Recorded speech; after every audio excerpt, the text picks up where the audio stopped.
7h35. Bonjour Adrien Jean. Bonjour Boris. Votre invité ce matin, Laurent Wauquiez, président du groupe Droite républicaine à l'Assemblée nationale. Bonjour Laurent Wauquiez. Bonjour. Marine Le Pen pourra-t-elle se présenter à la présidentielle 2027 ? La question reste entière, mais depuis hier soir, la Cour d'appel a donné une précision, un nouveau procès avec une décision à l'été 2026. Est-ce que vous saluez ce calendrier ? Oui, je trouve que c'est une bonne chose. Parce que plus vite la décision sera définitive, plus vite on sera fixé, mieux c'est pour notre débat démocratique. Et donc le fait qu'il y ait cet appel rapidement, qu'on puisse savoir si oui ou non sa condamnation est confirmée, je pense que c'est ce qu'il y a de plus sain aujourd'hui et c'est la meilleure réponse.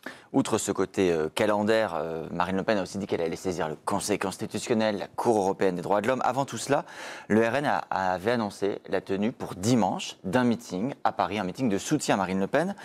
Est-ce que vous pourriez imaginer y participer ? Est-ce que ça doit aller au-delà du cas des simples militants RN ? Je rappelle que vous aviez dit qu'il n'était pas sain qu'une élue ne puisse pas se présenter. J'ai essayé d'avoir une position qui soit équilibrée sur ce qui s'est passé. Il y a eu du détournement d'argent public, et donc qu'elle soit condamnée, c'est légitime. En revanche, ce qui m'a choqué, et ce qui, je trouve, est la vraie question qui est derrière, c'est alors même que le jugement n'est pas définitif, qu'il n'y a pas eu l'appel, qu'il y ait une peine d'inéligibilité avec une exécution immédiate, qui fait que du coup, elle ne peut pas se présenter, et donc que les Français ne peuvent pas décider et choisir dans les urnes. Choqué au point de participer à ce meeting ? Non, et je vais vous dire très clairement pourquoi. Parce que qu'il y ait un débat, c'est normal. Qu'elle utilise tous les moyens de recours, le Conseil constitutionnel, la Cour européenne des droits de l'homme, c'est logique, ça fait partie de ce qu'est la démocratie. En revanche, je ne trouve pas sain qu'un responsable politique attaque les institutions en appelant à la rue. Parce que ce n'est pas un meeting, elle propose à tout le monde de se rassembler dans la rue et donc de faire pression sur les institutions. Ça, pour moi, c'est pas sain. Et ça n'est pas le rôle d'un responsable politique. On parlera des critiques sur les juges, parce que c'est aussi un élément très important de la défense de Marine Le Pen. Et il faut vous entendre à ce sujet.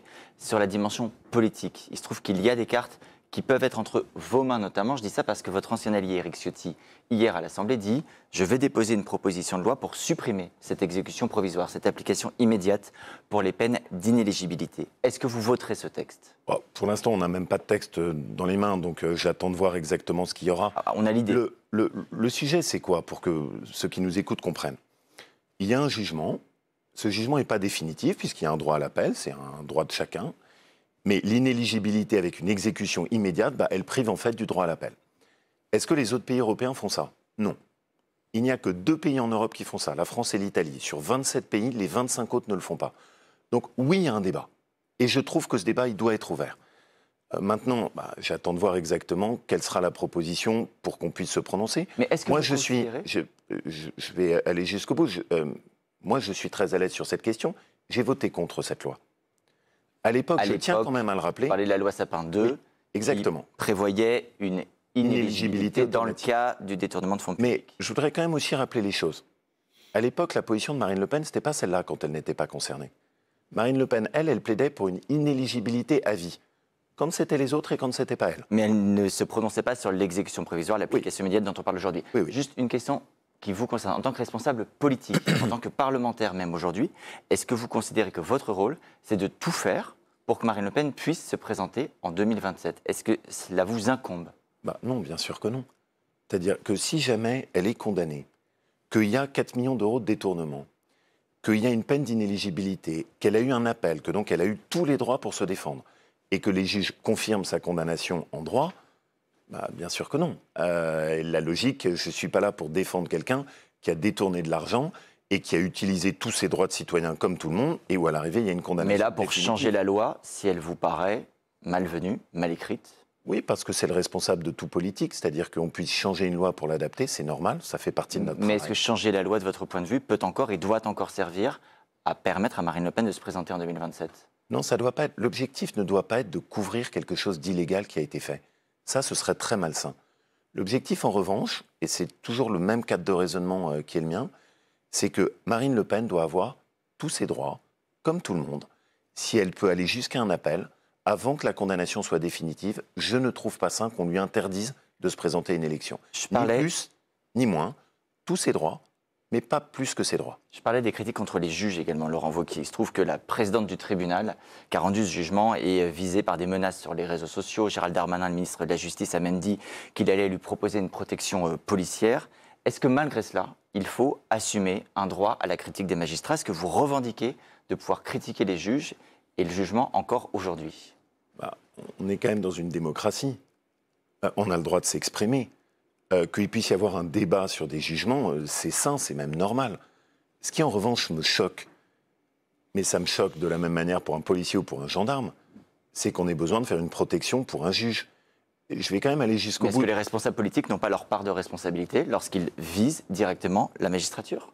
Je pense que non. Vous pouvez faire des critiques sur une émission, vous pouvez faire des critiques sur un politique sans que pour autant il soit amené à être menacé. Ça, c'est une dérive. Mais je vais quand même aller au bout de ce que j'ai en tête. On pourrait aussi être choqué ce matin de se dire qu'il y a des gendarmes qui ont été agressés hier. On pourrait être choqué ce matin de se dire qu'il y a encore des policiers qui cette nuit sur lesquels on a tiré à balles réelles. Et donc moi, ce qui me choque, c'est juste l'effondrement global de la sécurité dans notre pays. Et je suis aussi choqué par le policier, le gendarme, que par le juge qui est menacé. On s'inquiète trop pour le sort des juges en France? Non, pas du tout. Mais ce que je dis, c'est que je constate que, par exemple, la gauche s'indigne quand un juge est menacé et est totalement silencieuse quand un policier ou un gendarme est attaqué. Moi, je ne fais pas de différence. Tous ceux qui sont là pour défendre notre autorité, je suis scandalisé quand on s'en prend à eux. Et je suis scandalisé qu'on puisse s'attaquer à cette présidente de tribunal de la même manière que je ne peux pas accepter qu'aujourd'hui, dans notre pays, régulièrement, des gendarmes, des policiers soient agressés. Vous avez eu Marine Le Pen depuis lundi? Vous lui avez envoyé un message non. À titre personnel? Non, parce que voilà, je me suis exprimé, j'ai fait partie des responsables politiques, je pense, parmi les premiers, à avoir dit que je considérais qu'il n'était pas sain, qu'alors même que son appel n'avait pas eu lieu, elle soit interdite de se présenter. Donc j'ai très clairement donné mon opinion. C'est mon rôle et j'aime bien avoir une parole qui est libre et directe. Je voudrais également qu'on évoque, parce que c'est aussi l'actualité, Laurent Wauquiez, ce communiqué commun hier des présidents français et algériens. Ils ont acté la reprise des relations entre Paris et Alger, et notamment la coopération migratoire et sécuritaire. Le retour du chef de l'État en première ligne, c'est l'échec du ministre de l'Intérieur, Bruno Retailleau? Non, mais surtout, ce qui est absolument scandaleux, c'est ce qui est en train de se passer. Pourquoi scandaleux? On a tous compris ce qui était en train de se faire. On reprend des relations? Oui, c'est-à-dire que la France, l'exécutif, a décidé de capituler. Pendant quelques semaines, on nous a amusés en faisant semblant de dire qu'on allait faire un rapport de force avec l'Algérie. L'Algérie nous a humiliés. On est en train de décider de capituler. Et moi, j'ai une question qui est très précise pour le gouvernement et qui concerne la sécurité des Français. Il y a quelques jours, on nous a dit qu'il y a 60 Algériens dangereux, terroristes, potentiellement menaçants pour notre sécurité. L'Algérie refuse de les reprendre. Dans cette reprise du dialogue avec l'Algérie, est-ce que c'est une des conditions ? Est-ce que l'Algérie va les reprendre? Vous avez entendu le ministre de l'Intérieur. Il dit justement, on va pouvoir, pour la première fois, engager ce processus et ce retour aux accords et à la reprise des ressortissants. Mais qui y croit? Je vais aller jusqu'au bout de ma question. Est-ce que dans cette reprise du dialogue, il y a comme condition que l'Algérie va maintenant reprendre tous ses OQTF, et en particulier les plus dangereux? Parce que sinon, ces 60 personnes, dans quelques jours, elles seront dans la nature et en menaçant la sécurité des Français. Et c'est la diplomatie, ce qui se passe, qu'on a vu avec ce coup de fil. Vous auriez préféré une rupture des relations? Vous considérez que c'est la diplomatie que la France se couche? Que le président de la République parle à son homologue algérien, c'est la diplomatie. Mais vous avez vu la façon dont l'Algérie nous a humiliés? Vous avez vu la façon dont l'Algérie nous traite? Une rupture des relations aurait été une meilleure stratégie, selon vous? Moi, ma seule conviction, c'est toujours la même. C'est que la seule chose qui marchera, c'est le rapport de force. On a décidé de capituler. Ça veut dire que là, ce que vous êtes en train de me dire, c'est au fond, c'est normal que la France s'habitue à une diplomatie de la soumission? Non, il n'y a à ce stade aucun résultat. L'Algérie ne reprend pas ses OQTF, elle n'a pas accepté de reprendre les terroristes dangereux, elle est donc dans un rapport de force qu'elle nous a imposé, et l'exécutif a choisi de capituler.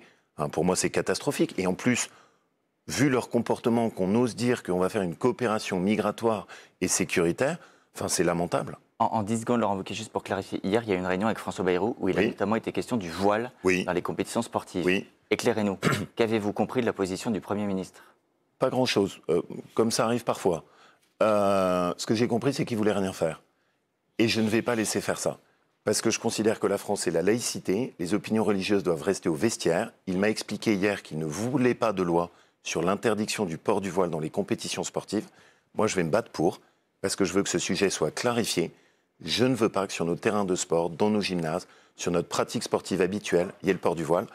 Et donc, si j'exerce la liberté de ma parole, c'est toujours pour la même chose. Je ne veux pas qu'on soit spectateur de l'inaction, ni pour l'Algérie, ni pour le voile.